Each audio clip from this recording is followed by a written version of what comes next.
Hello mga boss, magandang araw sa inyo lahat. Tatabi ko muna itong forecut dahil mayroong paggawa ng plane mga boss.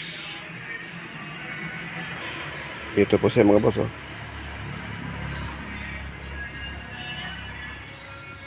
Bali, ang gagawin natin ay idugtong natin yung dalawang plywood.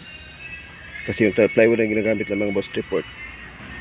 Tapos ang haba pala ng bangka na ito mga boss ay 19.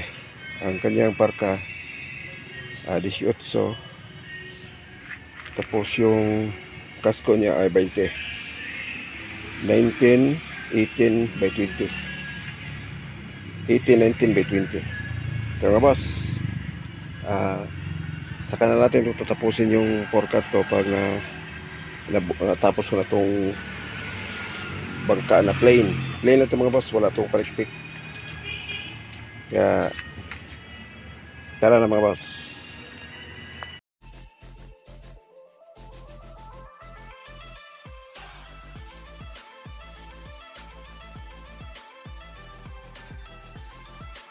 Ito na mga boss, ganito lang po magkabit ng molding mga boss pag walang palikpik.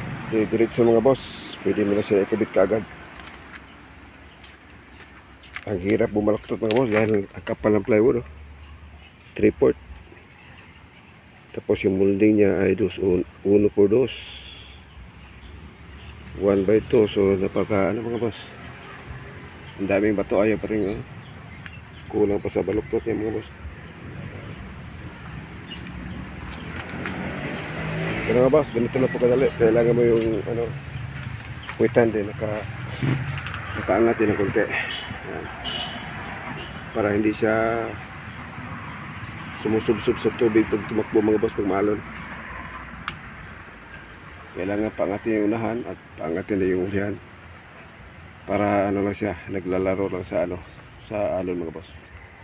At mga boss, kakabitan ko na siya ng ligasol.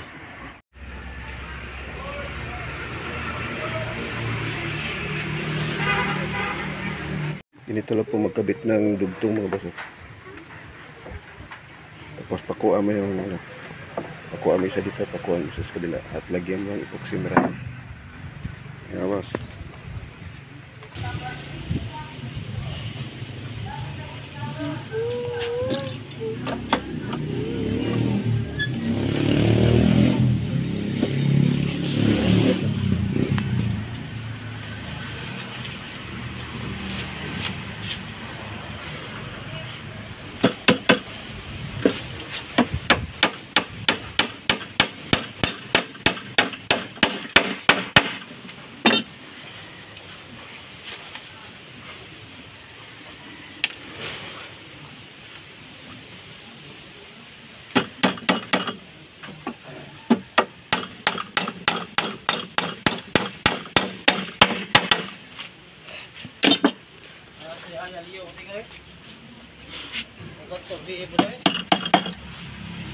Ato gabi natay wag undak ay go gulit na.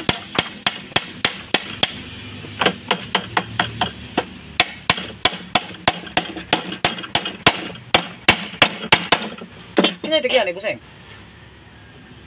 Taman, tagog. Pinlo. Di ba pambot sa kuan? Katong ito yata mo hapon takna busing pa. Tagapagpalaw buseng. Ito na mga boss, natapos na lagyan ng baringga mga boss. Bali, ang susunod natin ay pamalong. Madali lang itong gawin mga boss, mga 5 araw tapos ito. Kasi wala na kasi dire-diretso na yung kasko niya, walang cut. Kaya ikabit ka agad sa molding. Hindi kagaya sa cut na ihuli natin yung kasko. Ito na mga boss, kakabit ako pamalang mga boss, at hanggang dito lang muna.